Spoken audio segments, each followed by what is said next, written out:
What's going on, everybody? It's old quarantine hair here. Got the beard, 5 o'clock shadow going on. Needing a haircut. I don't like long hair. I did when I was in high school, but that just ain't me anymore. Quarantine's hit me pretty hard.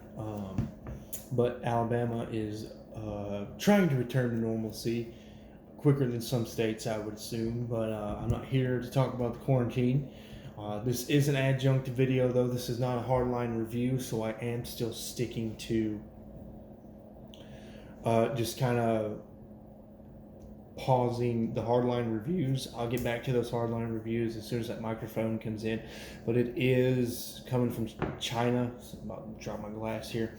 And the estimated time of arrival is May 27th to July 21st. So, I mean, who knows when I'm going to get this wireless microphone. I know Brandon Norwood asked for a review of that microphone. I'll probably do it. It'll be a light review. I'll probably just fit it into a review, and I'll probably contact you, Brandon Norwood, if you see this, to let you know that my thoughts and opinions on the microphone are in that review. I've also written down 2 requests: Hofbrau Original by my coworker Tyler. I don't remember Rely TY. I don't remember your YouTube name, but you know who you are. I work with you. If you see this, I will review Hofbrau Hofbrau Original. And then I think your name is C.A. C.A. LaChapelle. I think that's your name. I wrote it down in my phone. I just don't have it on me, so forgive me. But you requested Blue Moon Mango, so I will get to those requests. I'll try to put them as a priority 1 request. Those beers are fairly easy to get to, and so since you guys requested, I would like to fulfill those requests as soon as possible. And then I'll just add, if you ever want to request a beer, I don't care how hard it is to find, I will try to find that beer and review it. I love and appreciate those requests, and I would love and appreciate more requests if you wish, because I know lately here I've been reviewing a lot of Alabama beer. It's just, I've said this in a few videos, it's just weighing on my heart to get Alabama content out there on YouTube and get it some attention, in my opinion. But as we're moving back to normalcy, we're not so quarantined up here in this state. I will be trying to expand and going back to national and regional reviews in the future. However, so diatribe over, went 3 minutes, and we're still not to the point of the video. The point of this video here is to kind of show you people, show new people, and this video is really going to be for new people because I'm not certified in anything. I'm not even a certified beer server. I'm studying for it, but that doesn't really hold any weight to me anyways. I'm what's the word? I'm an aspiring BJCP judge. I'm an aspiring certified Cicerone, but I am not any of those things. So I don't have any credentials for this. I just thought it would be a fun adjunct video. For purposes for me to learn and develop my palate, and then to show you, whoever may be watching this or intrigued by this video, that not a bad beer has a role. It doesn't always need to be a drain pour. There is something to be learned from bad beer. I'm going to show you in this video. So I have a very old beer. Brewery doesn't matter. The style of the beer, everything, the point of this beer doesn't matter. What matters about this beer is that it's old. It doesn't matter where I got it from either. I'm not going to disclose the shop's name because, I love that shop. I'm biased, and I don't want to give them any bad juju. I want to see them flourish and grow. You know, they're my local shop, so you know I'm just not going to disclose. Um, One thing is kind of a no-no. You know, at least for me, there's no canned on date or anything. I'm not trying to trash on Blue Pants. I just, for all breweries out there, just FYI, we like, you know, enthusiasts especially. I'll just say enthusiasts really want can to buy dates, especially for something like this, you know, dry hop sour, um, kettle sour pale ale. It's going to be hop forward, even says on the side of the can. It's going to be a lot more hops and a lot less malt. And hops degrade over time, which is why I think this is a perfect beer for this video. In fact, it was so old, there's this brown crust or whatever, brown syrup candied stuff. It was on the bottom. I guess it's kind of wicked away over time. There's just like this brown crap crust, whatever. Not a Blue Pants thing. Maybe not that beer store's fault either. I don't know what caused that. I'm not blaming anybody, but just, you know, just a point. I'm just trying to show you it's an old can of beer, and that's what matters here. I'm trying to show you guys you can learn things from old beer.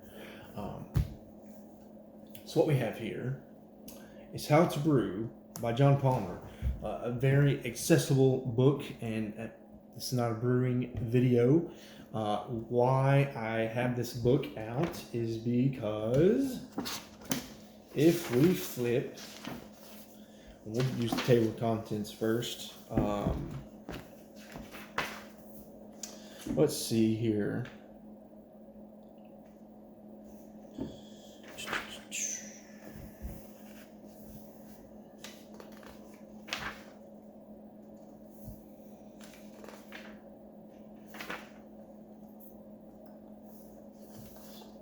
This is a huge book. It's meant to be like a reference. It's like it's real technical if you're interested. Real technical. A lot of words, a lot of charting here. I'm not getting that in the camera best angle, but it's meant to be, you know, John Palmer. If you know who the guy is, if you listen to the Brewing Network, that's a network of wonderful podcasts on beer. John Palmer is featured in a couple of those shows. Probably the most overall smart guy in beer. I know there's Ray Daniels. I know there's Gordon Strong. There's other people who are probably equally as brilliant, but I don't know. That man, that John Palmer's intellect is just through the roof, and this is his book, so he definitely just spills everything out. Okay, here we are. Sorry, I cut myself off. John Palmer is just a brilliant man, and this book just feels like he spilled all of his brilliance into this book. So we get to chapter 25. It doesn't matter. I just want to show you. I just want to walk you through how I'm using resources I have to kind of study an old beer and figure out why it's old. That's kind of the point of this video. This book doesn't matter. You can Google search beer off flavors. If you have a different book, you can use a different. I have a different book here. You know. Maybe there's an off flavor section in here. We'll look here in a second, but for now I know it's in How to Brew. So is my beer ruined? So 441.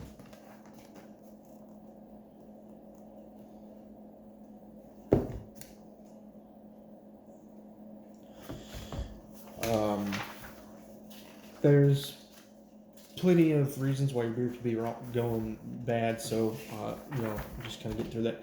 And then here we come to common off flavors. I don't know if you can see that. And then that first one's acetaldehyde.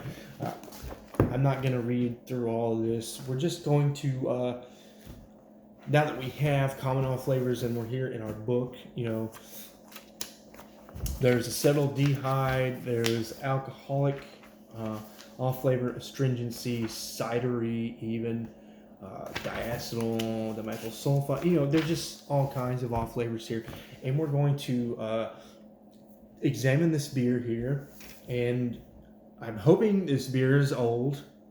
I'm pretty sure it is. It was old when I bought it, and it's been in my fridge for probably 2 months, month and a half, 2 months, um, and then it's very hot forward. Yeah, we'll see what this beer has to offer, and why is this information useful? Oh man, this thing spewed all over the place. Look how volatile this. I barely poured any beer in it. Oh man, foamy beer. Is that in here? Let's look up. Let's see what could have happened.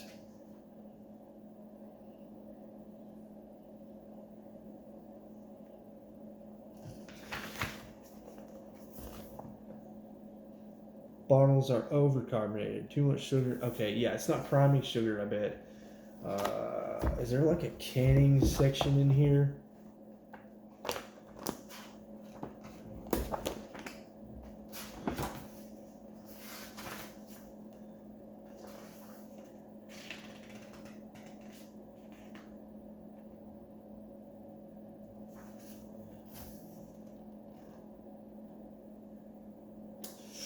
I don't think there's a canning section in here.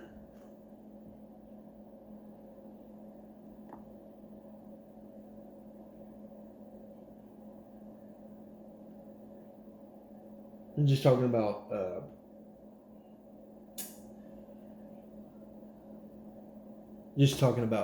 bottles in here. So yeah,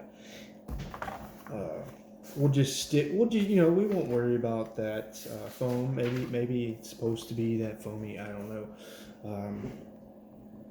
If you have an idea why this thing like overly look how much beer is in here and it foamed almost to the top. If you have an idea why it could have happened, put that in the comments so we can all learn. Look at that. Look at how violent that is.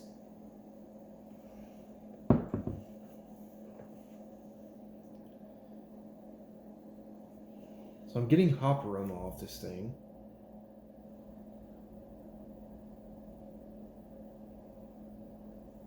If this beer doesn't have all flavors, I'm gonna be kind of mad.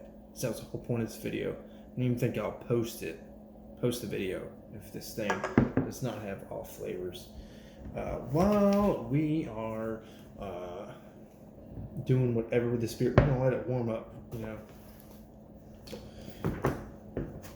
Let it warm up. Let it get old, warm, hot, nasty. Let the yeast in the air mess with it, if that's even possible. The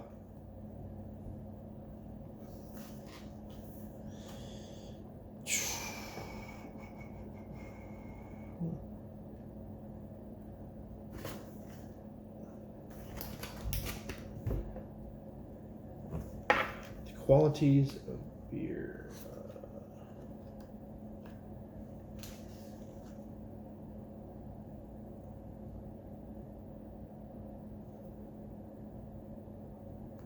So there is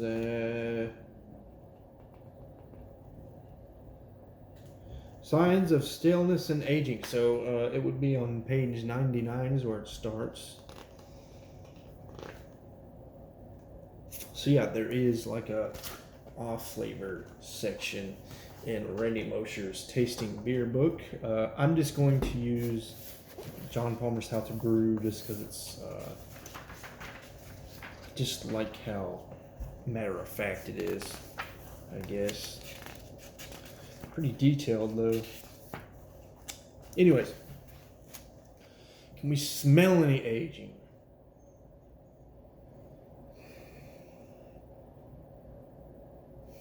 And again, we're not reviewing this beer, so I'm not going to grade this. I'm not going to decide if it's a good beer.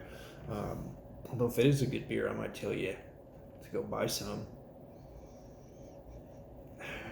I mean, there's hops in here. I'm kind of disappointed that I can still smell the hops. So it's not as old as I would like it to be. I feel like though, for what's that scale? 1, 2, 3, 4, 5, 6, 7, 8, 9, 10. So 7 out of 10 should be fairly hopped, right on par with a pale ale. It's mild, kind of delicate for hops, which age.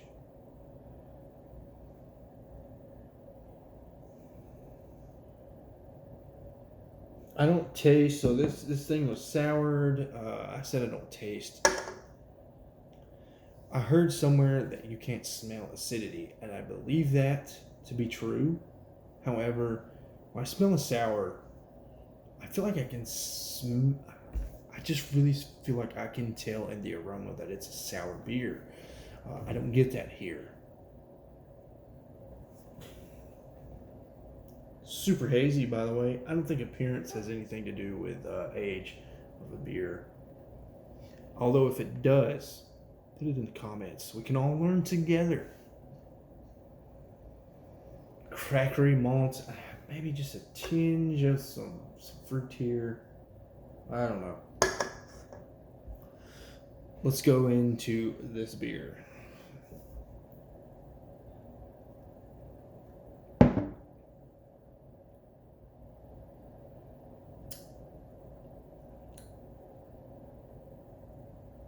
So there's off there's off flavors in here for sure.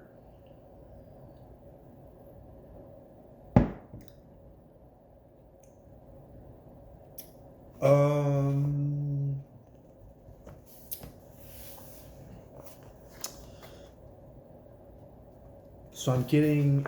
I'm not. I don't think it's acetaldehyde. I'm not getting any apple. So acetaldehyde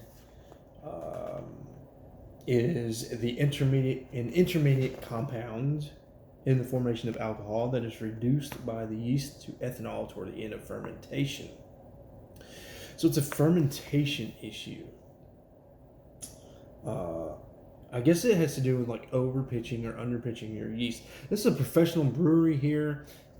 I doubt they miscalculated their pitch rate, especially, this isn't one of their first time beers. This is like a flagship for this brewery, so it can't be that. Yeah, I just think it's not acetaldehyde. Alcoholic now. 5.5% alcohol. Am I getting alcohol in here?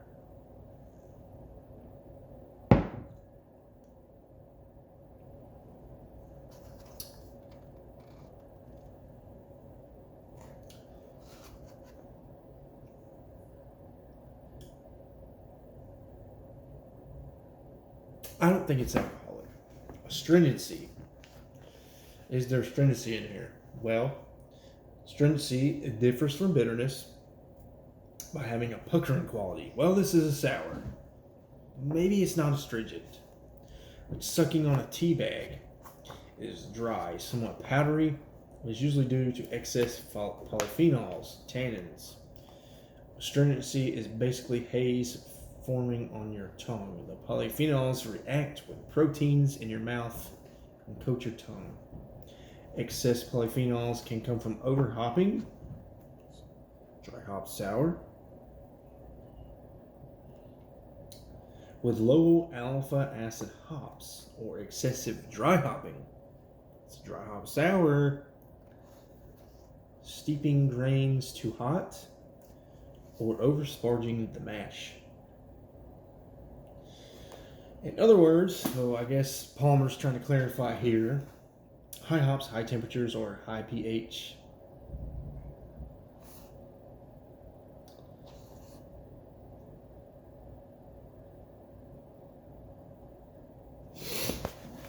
Is it astringent though?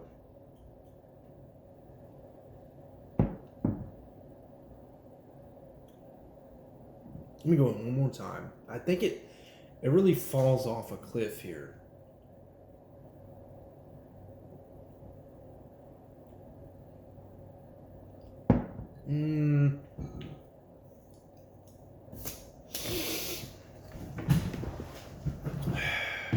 Yeah. I think there's some astringency in here, but was it really due to their process? I don't think so. I think it's normal astringency. Cidery, Definitely not cidery. I'm not getting any cider. Diacetyl. Diacetyl is like popcorn butter. In fact, it is the chemical used in a lot of the movie popcorn butters. Diacetyl. Definitely not that. Dimethyl sulfide. This is or DMS. That would be like your creamed corn. I get this sometimes in kind of older, what they call green beers, in the macro lagers. I got it in a Rolling Rock one time. I think it was an older 6 pack at a gas station, and it tasted like celery or something. And so that was the methyl sulfide I was tasting. Um, yeah, the methyl sulfide is common in many light lagers, as I just said. Um,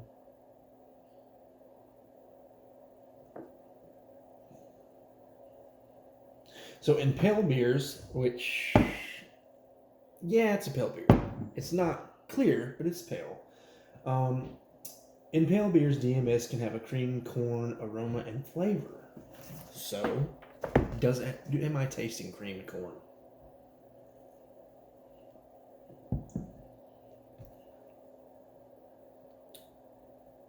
No. No creamed corn. There's estery and fruity. I don't think we have, in sours, I wouldn't think esters is like a huge thing in sours. That a lot of your fruits come from the hops and sours. Although maybe there's a big estery sour out there somewhere. I don't know. But esters usually, like in German and Belgian beers, you get the banana along with your clove. Usually that's an ester. It's a I believe it's a product of yeast.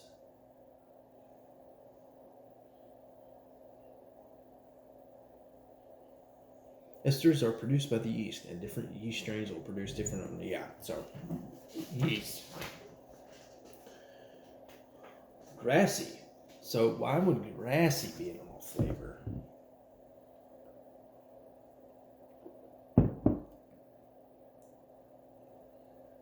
No, not getting grassy.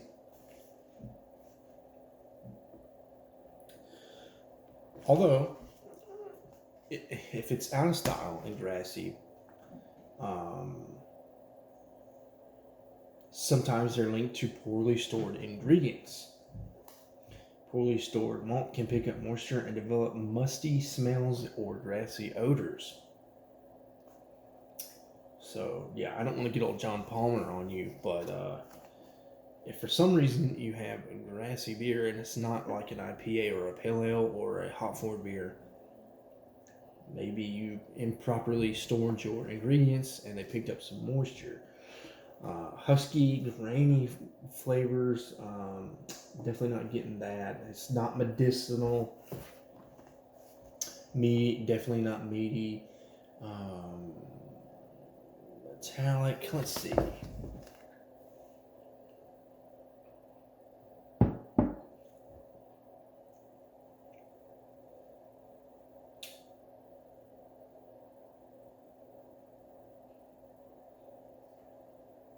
No, not metallic.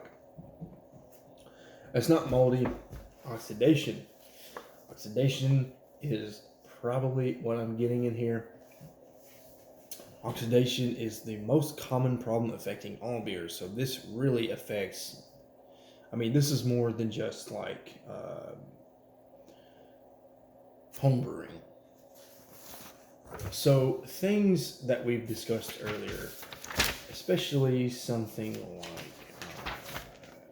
acetaldehyde, DMS, diacetyl, especially or cidery, those won't really affect a good quality professional brewery that's on their quality control, knows their recipes, and is really tight with their transfer from vessels. Doesn't let oxygen in there. So, but oxidation can affect anybody. some most breweries, most good breweries know how to get around it though. Oxidation is the most common problem affecting all beers. Sorry to repeat myself. Oxygen exposure after fermentation at packaging is usually the primary cause. So, how would you get oxygen exposure after fermentation and at packaging? Well, um, when you're going to bottle these beers or can them, you're going to have to take off lids. Um, you're going to have to like run your and I'm just speaking in a homebrew sense. I don't know what the professional breweries do. Um, you're gonna have to put your what is it called? Your auto siphon. You're gonna have to put an auto siphon in your fermenter, and the top's gonna be open with all the oxygen getting in, and then while you're filling the bottles, oxygen is getting in those bottles. So, if you could just imagine how that would affect a professional brewery, having to open up their fermenters to transfer beer into bottles or cans, oxygen can get in. Or when they're filling up kegs for the bars or the tasting rooms, things like that. Storage temperature is the second factor.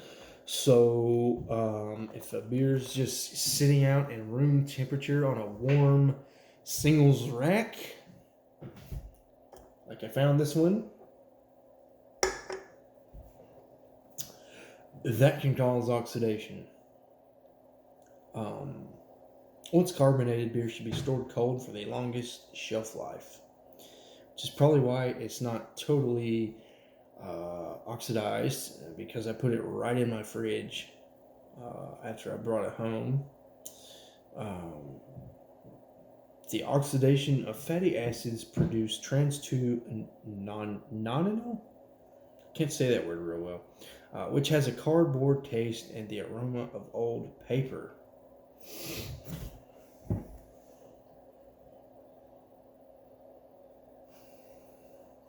It's just like a hint of oxidation, but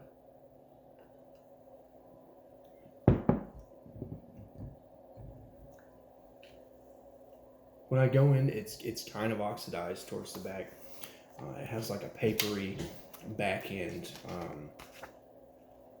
to it. So I think it is oxidized. I think that's what we are tasting.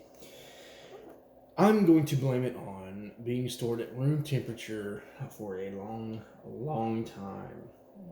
Soapy flavors can be caused by not rinsing your beer glass very well. That's something soapy is going to affect a bar or a home brewer more than the brewery itself. Solvent like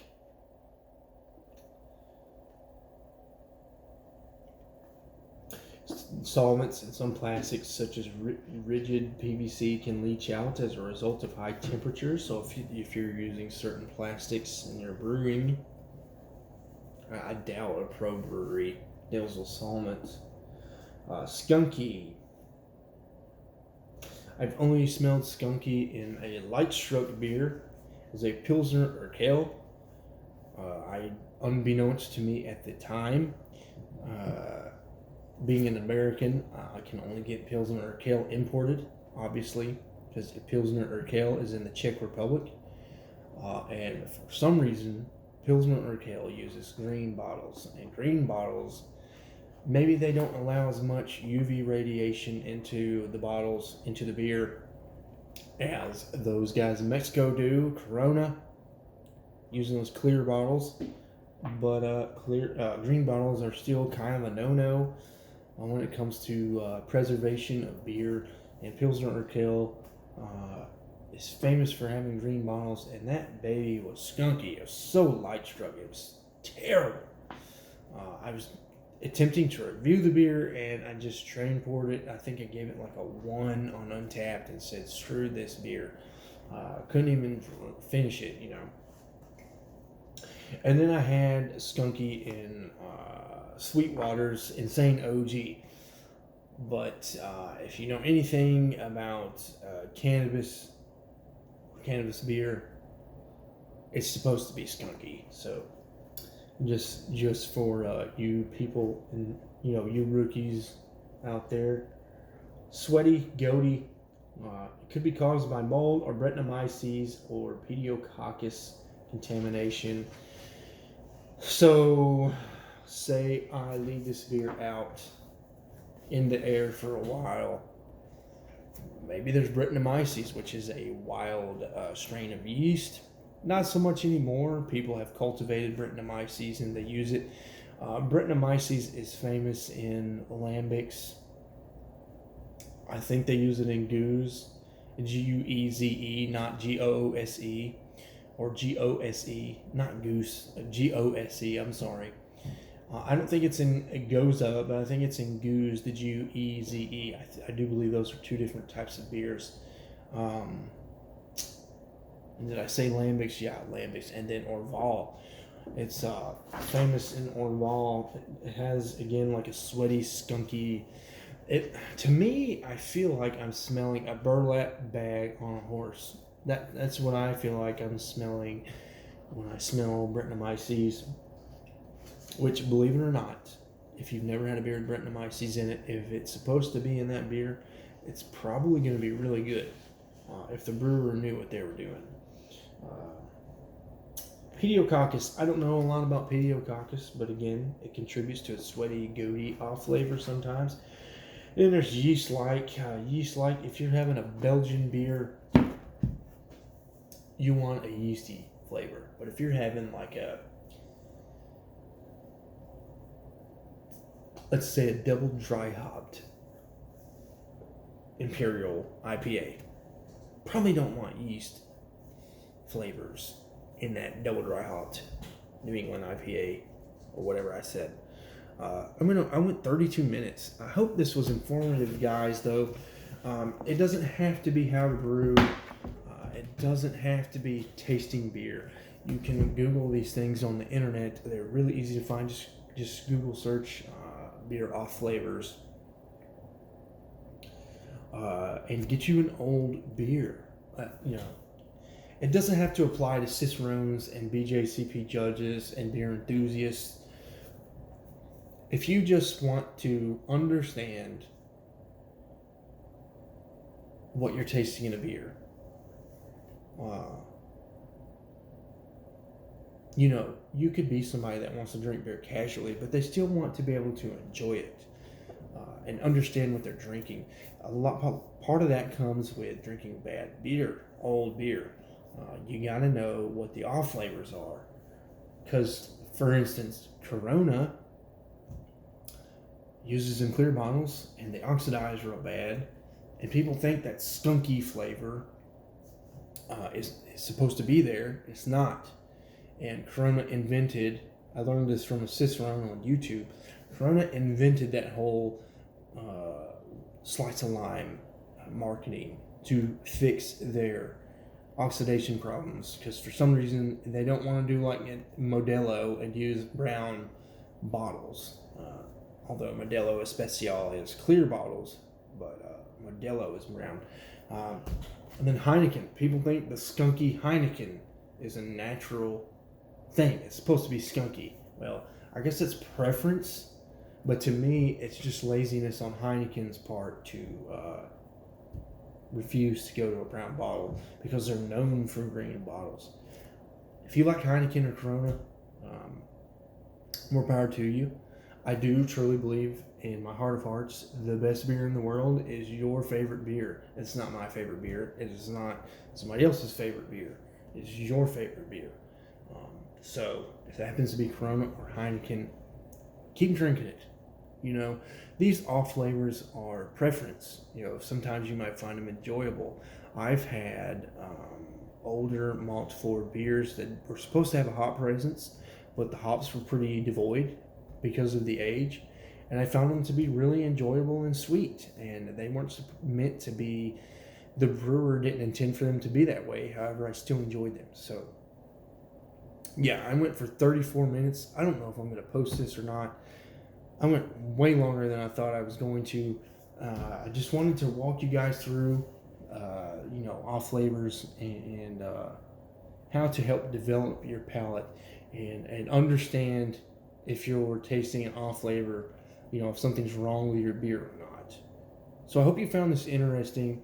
Um, yeah, really old dry hop sour from Blue Pants. Not a reflection on Blue Pants, but until next time, guys. Uh, cheers.